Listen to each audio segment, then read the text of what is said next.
चीन अपनी हरकतों से बाज नहीं आ रहा। भारत के पड़ोसी देशों को उसके प्रति भड़का के वो अपने पक्ष में करना चाह रहा, लेकिन इस बार चीन को उसका ये दांव ही उल्टा पड़ गया है।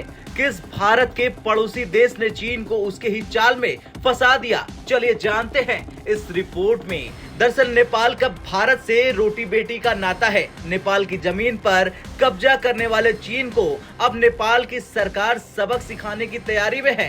प्रचंड सरकार ने चीन के साथ सीमा के संयुक्त निगरानी का समझौता किया था, लेकिन बीजिंग इससे अब भाग रहा।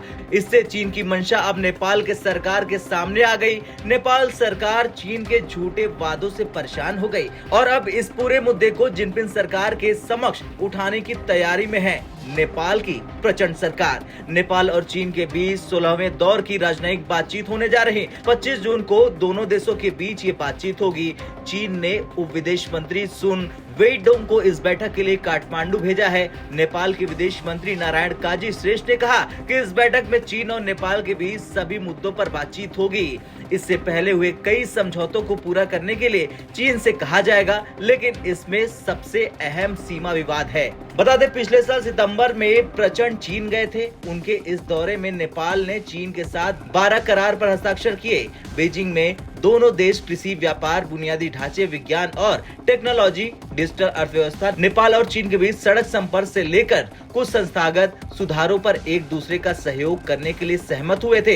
लेकिन ऐसा कुछ नहीं हो रहा अब, क्योंकि नेपाल के साथ भी चीन ने धोखाधड़ी कर दी है। नेपाल से चीन धोखाधड़ी कर उसके इलाके में घुसपैठ कर चुका है। चीनी सेना ने नेपाल के इलाके में अपनी सैन्य चौकियां तक बना ली है। नेपाल और चीन के बीच सीमा 1439 किलोमीटर लंबी है। दोनों देशों के बीच सीमा प्रोटोकॉल पर 20 जनवरी 1963 को समझौता हुआ था। साल 2011 से ये बंद है और अभी तक इस पर कोई प्रगति नहीं हुई। पिछले साल प्रचंड की चीन यात्रा के दौरान सीमा प्रबंधन सिस्टम को लेकर जल्द से जल्द समझौता करने पर सहमति बनी थी। यही नहीं, नेपाल में चीन के फंड किए गए कई प्रोजेक्ट लटके हुए हैं और बीजिंग उससे भी आगे नहीं बढ़ रहा। खैर, कुछ भी हो, देखना तो ये होगा कि नेपाल के सख्त रवैये के बाद चीन अपनी गलतियों को कब तक सुधारता है और नेपाल के साथ किए हुए वादे को क्या वो पूरा करेगा या फिर एक बार फिर वो नेपाल को बेवकूफ बनाएगा। आपका क्या कुछ कहना है इस